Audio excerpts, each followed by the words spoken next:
Hey everybody, it's Professor Malad with your week 2 overview. You will see I am in the exact same clothes as last week's video, and I explained in that video that I was going to be on vacation during the first week. I'm still on vacation. I will be returning home during this second week, but I wanted to make sure that I had a video prepared for you that reviews all of the information and resources that you need to engage with this week. So last week, we spent time in a lot of administrative stuff, getting familiar with the course, getting familiar with the syllabus, getting familiar with each other. You also did a little quiz and a discussion board. So you have engaged with two different assignment types already. Now this week, we are going to go diving into narration.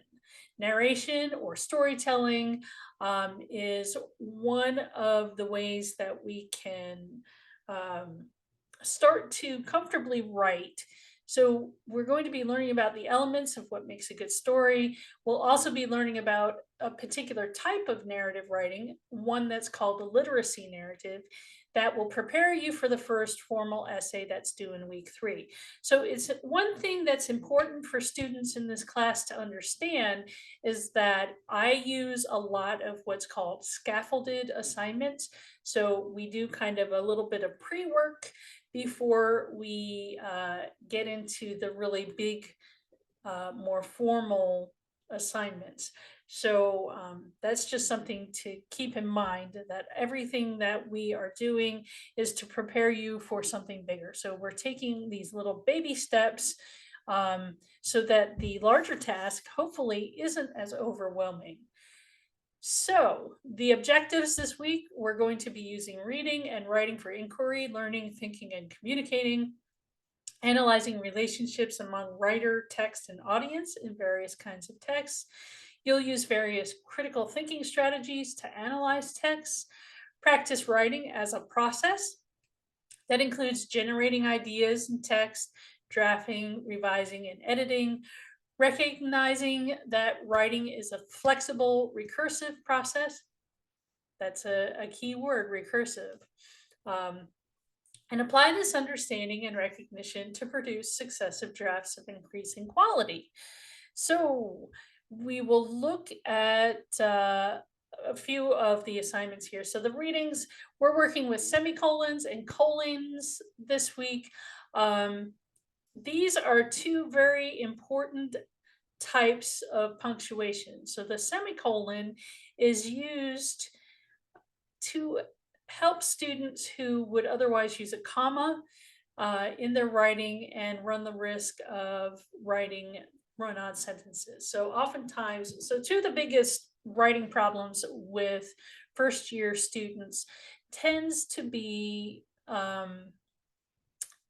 well, two, so it would be tend to be run-on sentences and sentence fragments. And we'll learn a little bit more about those in the coming weeks. But semicolons and colons, learning how to use them correctly as connectors can really help many students avoid the problematic run-on sentence and improper comma usage. So these two readings are very important to absorb. Um, and then you will be quizzed on that in grammar quiz number 2. So make sure that you read carefully, you mindfully look at the practice exercises if there are practice exercises, and understand that semicolons can really help you to take your writing to the next level.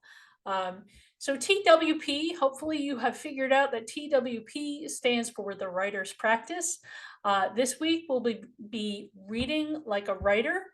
And that's in pages 41 to 45 of the PDF. We'll also be reading a literacy narrative. This is an example of a literacy narrative, the type of essay that you will be writing with your first formal essay. This one is from Malcolm X. Malcolm X was a civil rights person back in the 1960s and 70s. Some people considered him to be very controversial. However, his story is absolutely amazing to read. So he had written this piece, Learning to Read, and I am presenting it to you for your enjoyment and hopefully for your edification. He essentially taught himself how to read while he was in prison. That's the spoiler for the reading. But it's really fascinating to read how he actually went about doing that and becoming a strong reader and writer. Um, we also have this chapter from it's about writing guide with handbook, a textbook for English composition. It's a chapter on literacy narrative, building bridges, building gaps. I'm going to open that up so you can take a look at it. These are open educational resources, and this one is one that I found recently. If you want to, you can download it, download the chapter as a PDF, print it up, print it off if you are old school and you like to waste paper like that. Sometimes I like to do that. I'm not judging. Or you can just read, come to the website and read. So there is a chapter outline that explains the various aspects of literacy narrative, and it takes you through each page. So you can navigate with the arrows. You should be able to navigate. Yeah, okay, it's taking its time. You should be able to navigate with with the arrows here. So it will take you through the whole module. Some pages are really short, others are really long, but these are interesting, and it explains a little bit more about literacy narrative. They give you short excerpts of a variety of different literacy narratives. You do not have to answer the questions, although if you want to for yourself, you're more than welcome to. Glance at genre is probably the best page for you to read in this chapter. If it ever opens. There we go. So you can understand a little bit more about narrative, the elements of storytelling, the variety of details that one often includes in a narrative, and other kinds of conventions that one might use when creating a narrative. I do think, yes, Frederick Douglass. So there are some examples from Frederick Douglass here, and with some notes on the reading. This is a reading that I have assigned previously in other English classes, because it's an interesting text as well. So that is the literacy narrative chapter that I suggest that you read through most of it. And then we have a handout here in Canvas, writing an effective narrative introduction. So I have some tips for writing an effective narrative introduction. We want a hook or a lead, something that captures the reader's attention. So you could start out with some dialogue, some action, a description, a sound effect, or a rhetorical question. And then further in your introduction, you should have some development. So 4 or more sentences. We're not going to count sentences in the introduction, but the introduction should be as long as it needs to be. So that means get your reader's interest, explain or narrow the idea that you are getting at in your essay, provide some background information, maybe describe characters or setting leading to the problem or conflict. And then we have what's called the thesis statement. So I'm not looking for very strong thesis statements, but something that can explain the problem or the conflict within your literacy narrative, something that can also act as a transition into the first body paragraph. So things you should try to avoid in your introduction is don't begin with an obvious statement, avoid stating or announcing that you're getting ready to write an essay about something. Really not very good way of going about essay writing. Never apologize for what you may know. Avoid needless repetition of information, cliches, worn expressions. Avoid overly long or overly short introductions. They should be about half a page, maybe 3/4 of a page, double spaced. Change second person usage, you, to third person and avoid generalizing or being vague. These are things that we will explore further as we get through the semester. So let's go to what we have to watch.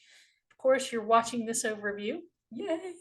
I also have a video presentation on what is narrative, so that you should take a look at. Then I have two other recordings for you to watch. Andrew Stanton, The Clues to a Great Story.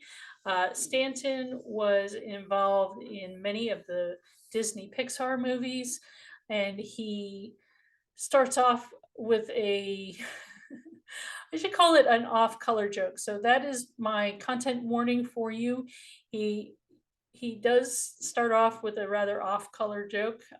So if you want to skip the first 3 or 4 minutes, feel free to. But he is a funny guy, but also tells a really good story. And then we have Crash Course. I love using the Crash Course videos. Um, these Crash Course videos do not have John Green in them. They do not have Hank Green in them, but they have done a partnership with Arizona State University for this English composition series that they have, and this one explains the writing process. So make sure that you watch this. It talks about brainstorming, drafting, editing, revising, etc., so on and so forth. Of course, the assignments this week are due on Sunday. We have grammar quiz number 2. Remember, that's related to semicolons and colons. And then we have discussion board number 2 with reading and video responses. So it's expected that you will watch the Stanton video, and you will also read the Malcolm X. And there are a few terms here that you have to understand, so it's really important that you pay attention to what Stanton is explaining in his video, talking about unifying 2 plus 2, also talking about spine. And for this discussion board, you will be responding to 2 peers in a meaningful way. So you can ask questions, hopefully engage and encourage discussion. Meaningful responses are more than, oh, I agree, I disagree, or that was a great post. Those are nice, but we really should strive to go a little bit deeper. Remember, this is a college course. We're not just patting one another on the back, but we really should get some kind of dialogue going. Your peer responses, so your initial post will be due on Sunday. The peer responses will be due in the middle of the week, the following Wednesday. So those, again, don't show up as to-dos, I don't think. I have to go in and take a look at how I set up the assignment, but you should have those peer responses due by the following Wednesday. Okay, so that is it for week 2. Once again, if you have any questions, please feel free to reach out to me via email, or if you have to, send me a text.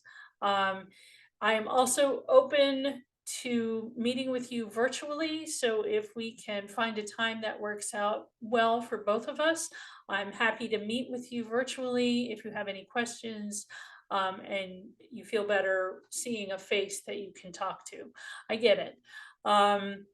Okay, so that's it. Have a fantastic second week, and I will see you in week 3. Bye-bye.